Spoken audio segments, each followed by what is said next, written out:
sizi Sumuk qalaya gətirdim. Bu qalanın içində o qədər pləkan var ki, sayını unutdum. Hər mərtəbəyə qalxdıqca qədim əşyalarla qarşılaşdım. Elə bir zaman maşını ilə keçmişə səyahət etdim. Mən çıxmaqdan yoruldum, amma pləkanlar bitmədi ki, bitmədi. Bu qalanın adı da maraqlıdır. Sumuk yəni sümük kimi möhkəm deməkdir. Ən maraqlısı nədir bilirsiniz? Bu qalanın içində Həşir qorxma, mən səninləyəm. Filmimiz çəkilib. Polad Bülbüloğlu'nun mahnı oxuduğu səhnəyi xatırlayırsınız. Жили мы, боясь бессмертия неба. Hə, bax, məhz burada çəkilib. Çox yoruldum beybilə, indi düşmək zamanıdır.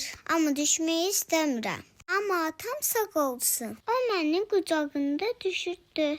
Sizi sevirəm. Sağ olun beyiblər.